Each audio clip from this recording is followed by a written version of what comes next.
Bonjour à tous, bienvenue sur le blog des nouvelles technologies pour cette vidéo qui va concerner le test de la fameuse Surface Pro 4. Alors vous avez forcément entendu parler de Windows 10, vous avez également pu découvrir tout l'écosystème Windows 10 mobile sur la chaîne du blog NT, notamment à travers le test du Microsoft Lumia 950, mais également de Windows 10 mobile et du mode Continuum, donc qui permet de transformer votre smartphone en un véritable ordinateur de bureau. Et aujourd'hui, j'ai décidé de vous présenter une autre gamme très populaire du côté de Microsoft, et c'est évidemment la gamme Surface. Alors plusieurs itérations ont été proposées au grand public, et aujourd'hui donc on est sur la Microsoft Surface Pro 4. On parle déjà de la Pro 5 qui devrait arriver dans le cours de l'année, mais en tout cas on a ici donc ce nouveau modèle qui est arrivé en même temps que Windows 10. Du moins quasi en même temps que Windows 10, et qui donc a la volonté de faire mieux que sa prédécesseur et de booster un peu les ventes des fameuses tablettes hybrides, ce qu'on appelle les machines 2 en 1, c'est-à-dire vous allez pouvoir vous en servir comme un environnement de PC, mais également comme un environnement tablette, et ce grâce à un clavier amovible, comme on va le voir dans la suite de cet article. Donc cette Microsoft Surface Pro 4, vous avez déjà pu découvrir à travers un test de déballage, toute la partie, pas un test, plutôt une vidéo de déballage, excusez-moi, toute la partie boîte, packaging, démarrage de la Surface. On a pu découvrir également rapidement son esthétique, sa conception. On va revoir un peu cette partie-là dans cette vidéo, et puis on va aller un peu plus en profondeur. On va essayer de booster un peu cette tablette pour voir ce qu'elle a dans le ventre, et notamment l'utiliser en tant que tablette de production, c'est-à-dire on va l'utiliser sur la suite Microsoft Office, mais également sur le Visual Studio, qui permet de développer, comme on va le voir dans la suite de cette vidéo, cette tablette est vraiment réactive. Donc sans plus tarder, passons à la découverte, à l'environnement matériel, à la conception en fait de cette surface. Donc déjà, concernant ces dimensions, on est sur des dimensions relativement semblables à ce qu'on avait sur les anciennes surfaces. Elle est légèrement plus petite puisqu'on a une largeur de 192,10 mm de haut, une hauteur de 201,42 mm, et on a surtout une épaisseur ici que vous voyez de 8,45 mm. Donc l'épaisseur est légèrement plus faible que sa prédécesseur, malgré que la taille de l'écran a augmenté. En effet, on est passé sur un écran Pixel Sense, donc de 12,3 pouces. On était sur du 12 pouces pour l'ancien modèle, mais la taille n'a pas augmenté, et de fait, parce que les équipes de Microsoft ont vraiment travaillé sur l'aspect conception de cette surface, et ils ont supprimé certains éléments, et notamment le gros bouton Capacitive Windows qu'on avait en bas en fait de l'écran, qui prenait de la place, et ils se sont rendus compte que celui-ci était inutile depuis que Microsoft a réintégré ce menu démarrer sur Windows 10. Donc concernant les autres caractéristiques sur cet écran, c'est un écran qui offre une résolution de 2736 x 1824 pixels, soit une densité de pixels de 267 ppp. C'est beaucoup mieux qu'un MacBook Pro. Donc pour vous dire que vraiment cet écran est vraiment très chouette, et surtout Microsoft a travaillé sur la luminosité de celui-ci, et le moins que l'on puisse dire, c'est que cet écran est vraiment lumineux, et ça c'est vraiment très chouette, surtout au visuel lorsque vous allez travailler sur des photos ou d'autres, quand vous allez regarder des films, vous allez pouvoir profiter vraiment de cet écran qui est vraiment très bon. On est sur un format d'image 3:2, donc là on est c'est un peu différent de ce que l'on retrouve sur d'autres tablettes du marché. On retrouve notamment du 16/9, etc. Vous allez risquer de retrouver des films justement qui vont avoir des fameuses bandes noires en haut, mais pourtant ce format d'image en 3.2 eh bien, est vraiment très bon en termes d'utilisation, que ce soit sur du Word, mais également quand vous allez développer sur du Visual Code par exemple, ça va être vraiment très bon. On est évidemment sur un écran tactile, on a une interaction tactile multipoint en 10 points, donc ça c'est vraiment un des standards du monde tactile sur les tablettes. Vous allez évidemment pouvoir l'utiliser avec le doigt, mais comme on va le voir par la suite, vous allez également pouvoir l'utiliser avec le stylet qui va être fourni en tant qu'accessoire supplémentaire. Concernant les spécifications internes de cette tablette, on va retrouver soit 4, 8 ou 16 Go de RAM en fonction du modèle que vous choisissez. Vous allez également pouvoir choisir votre processeur, soit un processeur Intel Core M3, soit un i5, soit un i7, là encore en fonction de vos besoins et de vos envies surtout. Et surtout de votre budget. Et vous allez également avoir un choix sur la capacité de stockage, donc c'est un disque SSD. Donc on est soit sur du 128, 256 ou 512. À titre d'exemple, si vous prenez le modèle le moins cher du marché, qui est également la machine d'entrée de gamme, celle qui comporte évidemment les composants les moins nobles, vous allez retrouver 128 Go, un processeur Intel Core M3 et 4 Go de RAM pour la modique somme de 899 €, alors que si vous prenez la machine de guerre, vous allez avoir 512 Go de stockage, vous allez avoir un processeur Intel Core i7 et 16 Go de RAM pour 2204 €. Donc vous voyez, la fourchette est assez élevée et vous allez avoir le choix entre 6 modèles, donc soit avec un processeur Intel Core M3, soit 2 avec un Intel Core i5 et 3 avec un Intel Core i7, et évidemment la capacité de stockage mais également de RAM fluctue en fonction des configurations que vous avez choisies. Donc voilà, ça c'était un peu pour ce qui concerne le prix de cette Surface Pro 4. Donc vous avez bien compris qu'on avait différents modèles en fonction de vos besoins.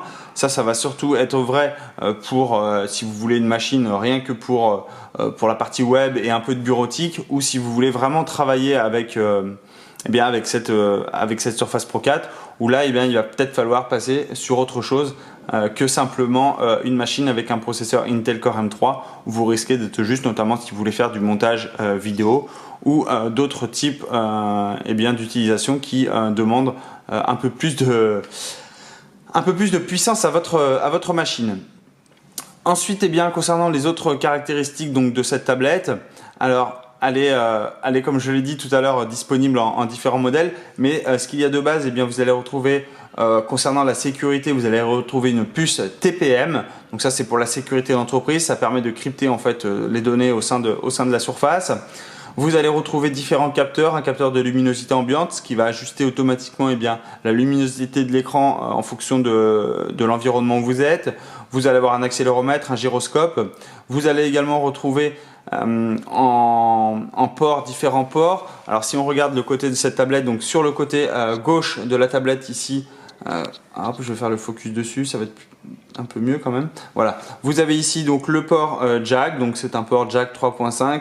Qu'est-ce qui est le plus standard pour brancher des enceintes ou un casque audio. Sur le dessus de la tablette, vous allez retrouver donc différents boutons. Vous allez retrouver ici le bouton power, le bouton de volume. Sur le côté droit de la tablette, vous allez retrouver le mini DisplayPort, un port USB 3.0 et vous allez également retrouver ici le connecteur, donc qui va vous permettre de recharger en fait votre Surface. Alors il faut savoir que ce connecteur ici, c'est un connecteur propriétaire, donc si vous voulez recharger votre Surface, il faudra surtout penser à garder en fait ce câble avec vous, sous peine de ne pas pouvoir recharger votre tablette. À l'arrière de la tablette, qu'est-ce que l'on va retrouver? On va retrouver ici donc une caméra, donc c'est une caméra de 8 mégapixels avec une mise au point automatique et qui permet d'enregistrer de la vidéo en 1080p, donc c'est-à-dire en Full HD.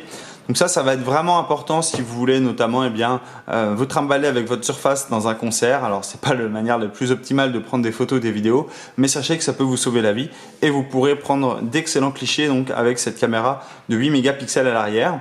On va également retrouver maintenant le logo Windows à l'arrière qui est différent de ce que l'on avait avant. On avait écrit directement Surface. Là on a vraiment le logo qui est incrusté. Et sous cette béquille, donc qui est désormais ajustable selon vos envies, vous n'avez plus 3 positions comme avant. Vous voyez ici, je peux complètement positionner ma béquille comme bon me semble, jusqu'à pratiquement 180 degrés. Donc vous voyez ici, je peux la poser pratiquement à plat sur la table. Évidemment, si vous voulez la poser à plat, il suffit de retirer la béquille et là automatiquement votre tablette est posée. Mais en tout cas, vous allez pouvoir comme ceci profiter d'une béquille qui va pouvoir s'ajuster très simplement en fonction de vos besoins et de vos situations. Sous cette béquille, vous allez retrouver ici un port. Donc c'est tout simplement le port micro SD, donc qui vous permet d'augmenter la capacité de stockage donc, de cette tablette pour pouvoir, notamment si vous voulez récupérer quelques films, etc., vous allez pouvoir l'utiliser. Et enfin en façade, alors on retrouve ici donc une autre caméra, c'est une caméra de 5 mégapixels donc qui permet également de filmer de la vidéo en qualité HD, donc 1080p.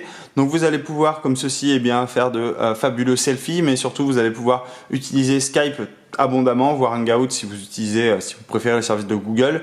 Mais en tout cas vous allez pouvoir comme ceci profiter dans un univers professionnel d'une caméra qui est vraiment excellente. Voilà, ça c'était pour la partie un peu découverte du matériel. Concernant la conception en elle-même de la tablette, on est sur une conception en magnésium, donc c'est vraiment une tablette, ça lui donne vraiment une tablette, une fière allure haut de gamme. On est sur une couleur argent, donc ça on n'a pas changé du côté de Microsoft. Et vous allez également retrouver donc ces boutons physiques qui sont également sur le dessus. Concernant le poids, le poids va légèrement être différent en fonction du processeur que vous avez choisi. Si vous choisissez le modèle avec le processeur M3, vous allez avoir une tablette qui pèse 766 grammes. Et si vous optez pour le modèle i5 ou i7, le poids de la tablette est de 786 grammes. Donc il y a 20 grammes de différence en fonction du processeur que vous utilisez. Mais rassurez-vous, vous ne verrez pas réellement la différence lorsque vous la soulèverez. Voilà, j'ai fini pour la partie spécification. J'ai juste un petit point à vous dire en plus. Évidemment, cette tablette a de la connectivité sans fil, donc vous allez retrouver du Wi-Fi en 802.11ac. Il est compatible 802.11abgn et on va également retrouver du Bluetooth 4.0 au sein de la tablette. Donc vous allez pouvoir connecter des périphériques en Bluetooth sur cette tablette. Voilà concernant la tablette, donc j'ai passé une dizaine de minutes à vous réexpliquer un petit peu la conception, vous présenter un petit peu cette Surface Pro 4. Il faut savoir, comme on l'a vu dans la vidéo de déballage, que vous allez retrouver dans le coffret, donc évidemment cette Surface Pro 4, vous allez également avoir le stylet qui est ici, j'en parlerai tout à l'heure. Vous allez avoir l'adaptateur secteur, le guide de démarrage rapide et enfin les documents de sécurité et de garantie comme on en a l'habitude. Voilà, maintenant passons à la partie logicielle, évidemment, ce qui nous intéresse le plus et surtout à l'univers Windows 10 et comment celui-ci se comporte sur cette Surface Pro 4. Donc avant de commencer, parlons de ce clavier. Je ne l'ai pas mentionné, mais ce clavier, évidemment, comme vous l'avez entendu, n'est pas dans le coffret initial de cette Surface Pro 4. Pour le retirer, il suffit de le déclipser, comme ceci. Je viens le glisser directement sur ma tablette. Et je peux ensuite le positionner selon deux positions, soit en mode complètement à plat comme ceci, soit je le replie légèrement sur le bord de la tablette grâce à un système d'aimant et celui-ci est légèrement, vous voyez, légèrement en pente et ça permet vraiment une saisie vraiment très très bonne. Concernant ce clavier, il a également été revu, donc c'est le nouveau clavier de cette Surface Pro 4. Il a été revu notamment concernant ses touches qui sont beaucoup plus agréables au toucher et surtout qui permettent une vitesse de frappe meilleure puisque la vitesse de course des touches a été augmentée. On a également ici un trackpad qui est beaucoup plus grand que ce que l'on avait sur l'autre modèle.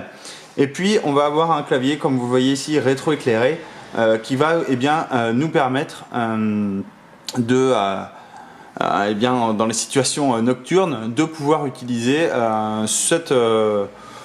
ce clavier sans trop de difficultés. Il faut savoir également que ce clavier sert d'étui à cette Surface Pro 4. Il suffit de le rabattre dessus. Automatiquement, la surface va s'éteindre. Donc là, j'ai pas été jusqu'au bout. J'avais mis mon doigt pour éviter que ça l'éteigne.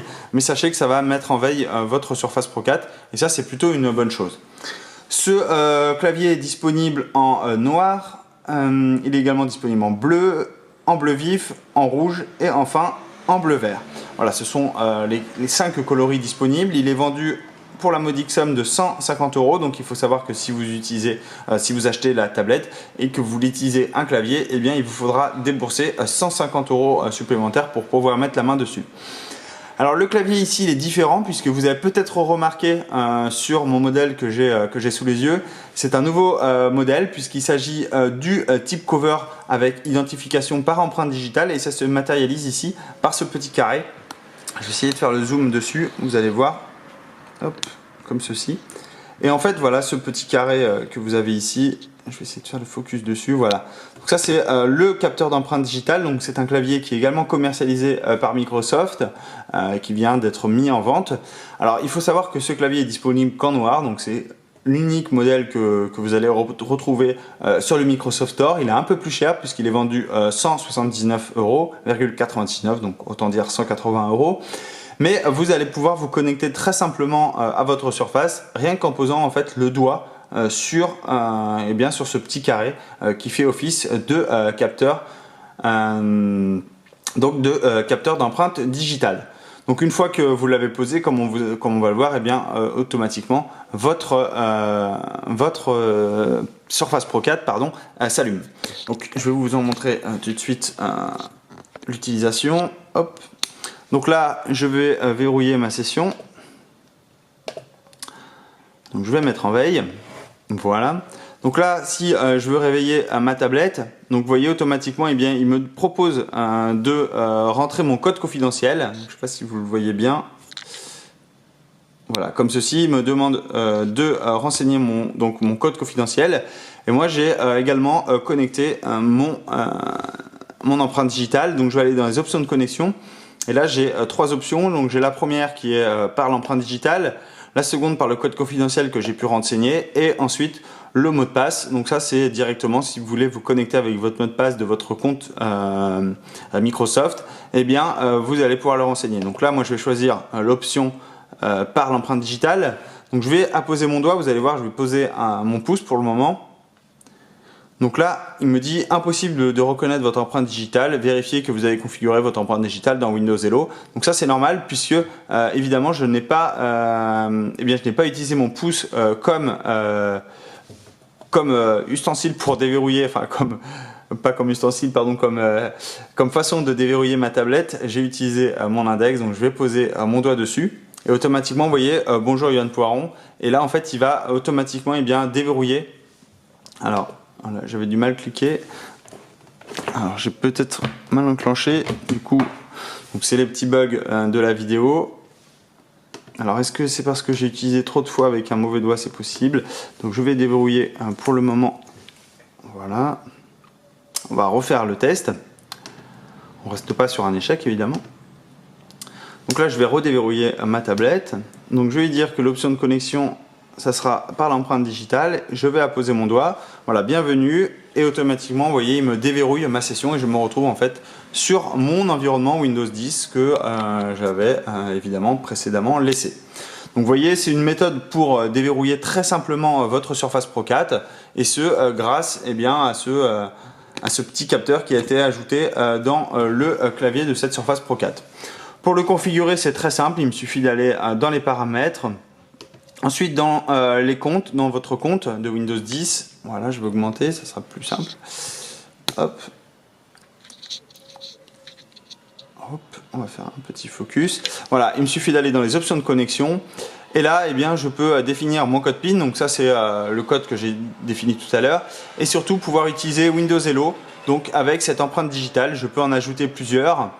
Je peux supprimer celle que j'ai configurée et je peux évidemment utiliser le visage. Donc ça, vous avez pu déjà découvrir. Ça va vous permettre, à l'aide de la caméra frontale, vous allez pouvoir déverrouiller très simplement votre surface. Donc voilà, ça ce sont des options de connexion que vous allez pouvoir utiliser avec votre Surface Pro 4. Ensuite, concernant l'utilisation de Windows 10, je ne vais pas vous faire un cours sur Windows 10. Vous allez évidemment retrouver le nouveau menu démarrer de Windows 10. Vous allez retrouver toutes les tuiles que vous allez pouvoir agencer selon vos envies. Vous allez pouvoir évidemment lancer vos applications préférées. Hop, donc là, vous allez pouvoir lancer votre application de courrier. Vous allez pouvoir également lancer Microsoft Edge, donc qui est le nouveau navigateur en fait de Microsoft. Donc, hop. Donc comme ceci, vous allez pouvoir naviguer. Vous voyez là, à travers cette tablette, eh bien, on peut voir que la réactivité est très très bonne. Je peux évidemment, tiens, je vais sur un article d'une tablette concurrente à cette Surface Pro 4. Je vais pouvoir naviguer très simplement. Vous voyez, ça rame pas du tout. Je vais pouvoir effectuer un zoom. Vous voyez, c'est vraiment très très fluide. Et je n'ai aucun ralentissement avec cette tablette. Je vais pouvoir aller sur le Windows Store, profiter eh bien, de toutes les applications qui me sont offertes sur le Windows Store. Je vais également pouvoir télécharger des jeux, des films, enfin tout ce qui m'intéresse au quotidien. Je vais pouvoir évidemment le retrouver sur ce Windows Store. Alors là ça rame un petit peu, je pense que c'est ma connexion internet, voilà. Hop, donc je vais pouvoir télécharger des jeux très simplement. Je vais pouvoir, par exemple, si je veux Minecraft, je vais pouvoir l'installer. Donc je vais faire essai gratuit, ça va télécharger.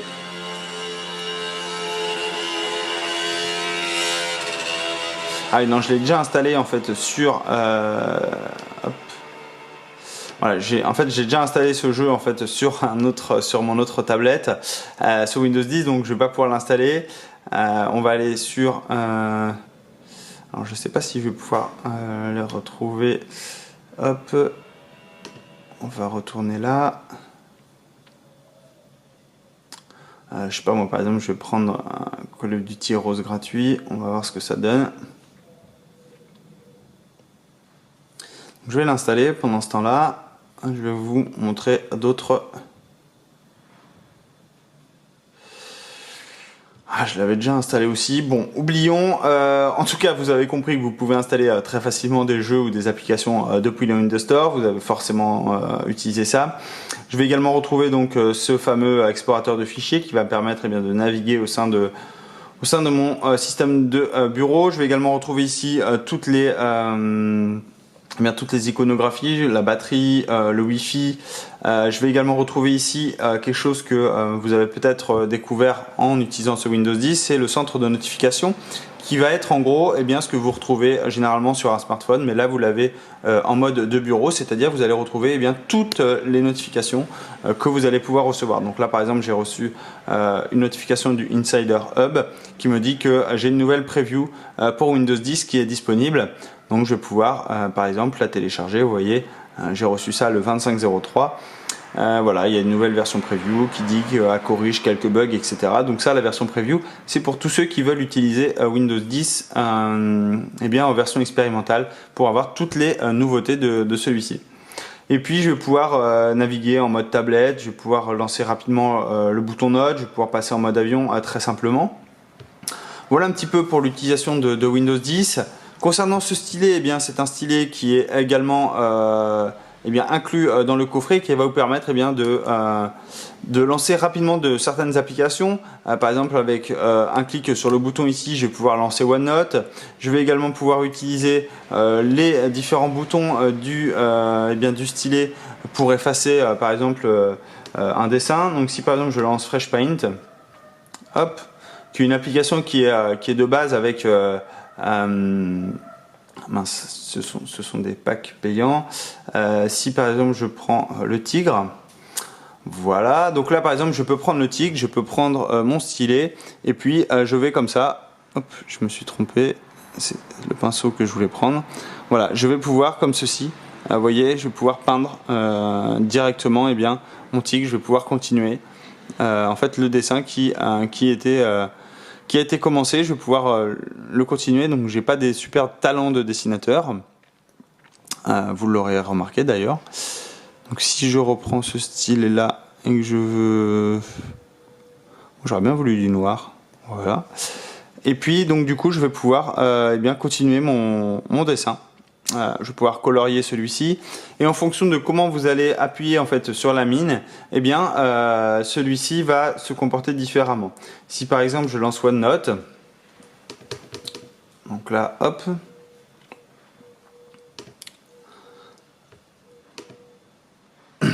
Donc je vais lancer OneNote. Donc OneNote, c'est l'application, comme vous l'aurez compris, notes de Microsoft, qui va vous permettre de prendre toutes vos notes, les archiver, les sauvegarder sur le cloud, les avoir de disponibles sur tous vos périphériques. Et là, en fait, si j'ajoute une page, donc, ok, on va ajouter une page, eh bien, je vais pouvoir prendre des notes. Voilà. Bonjour, blog NT. Voilà. Donc en fonction de comment vous allez appuyer en fait sur la mine, vous voyez ici, plus j'appuie, plus le trait est fort, alors que si j'appuie, il est fin. Donc ça c'est déterminé en fait par ce stylet en fait qui va détecter la pression exercée sur l'écran pour ou non faire des traits qui sont beaucoup plus épais, beaucoup plus fins en fonction de cette utilisation là. Donc ça va être un stylet qui va être très utile notamment pour tous les graphistes, les designers. Vous allez pouvoir profiter comme ceci d'une expérience vraiment très très bonne. Pour tout ce qui est développeur, vous allez pouvoir faire tourner évidemment tout ce qui concerne vos applications de développement favoris. Vous allez par exemple retrouver pour les amateurs de Microsoft Visual Studio. Là aussi, aucun ralentissement, vous voyez, je vais démarrer un nouveau projet assez rapidement. Vous allez voir, on va dire par exemple une application Windows Form. Donc je vais la démarrer, vous voyez, c'est très rapide l'exécution. Donc là, il est en train de créer tout le projet. Je vais démarrer mon application. Donc là, évidemment, il n'y a rien dans le code. Mais vous voyez, c'est pour vous montrer un petit peu la vitesse d'exécution de la machine. Vous voyez, automatiquement, j'ai mon application qui est ouverte. Alors évidemment, ici, j'ai rien. Évidemment, le processus 17MO, c'est rien pour cette application. Mais vous voyez, c'est une tablette extrêmement réactive. Et vous allez comme ça pouvoir profiter de l'expérience de cette tablette. Alors, il faut savoir que cet ordinateur, celui-ci que j'ai sous les yeux et sous les mains, c'est un modèle avec 8 Go de RAM, c'est un processeur Intel Core i5 et j'ai 256 Go de stockage. Donc voilà, on est vraiment sur une machine assez puissante et pourtant dont le prix est aux alentours de mémoire de 1600 €. Donc on est vraiment sur une machine certes haut de gamme, mais vraiment très chouette en termes d'ergonomie. Vous allez pouvoir passer en mode tablette très simplement. Vous voyez ici, hop. Je passe en mode tablette. Évidemment, Windows 10 a détecté que j'étais en mode tablette, donc il va afficher différentes choses en fonction de comment la tablette est. Donc voilà, je passe en mode tablette. Donc ici, maintenant, on se retrouve sur un écran d'accueil avec des tuiles. Je vais également pouvoir lancer Cortana, qui est l'assistant virtuel de Microsoft. Donc donne-moi le prix de la Surface Pro 4.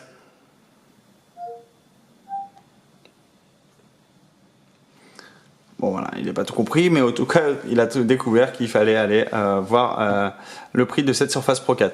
Je vais pouvoir switcher entre toutes mes applications très simplement. Vous voyez, d'un simple geste du doigt, je vais pouvoir revenir ici sur le Windows Store. Je vais pouvoir également revenir sur mon environnement de développement. Alors évidemment, un environnement de développement sans clavier, c'est plus compliqué, mais sachez que c'est possible et vous allez pouvoir notamment lancer vos applications, par exemple si vous êtes en mode démo, mais vous allez pouvoir repasser en mode bureau, même si vous êtes en mode tactile. Vous voyez ici, et je repasse en mode bureau très simplement. Et ça, c'est permis grâce à Windows 10. Voilà, j'ai fini concernant cette vidéo. Comme d'habitude, si vous avez des questions, n'hésitez pas à me les poser. J'y répondrai avec grand plaisir. Et surtout, je vous dis à très bientôt pour de nouvelles vidéos sur le blog NT. Au revoir.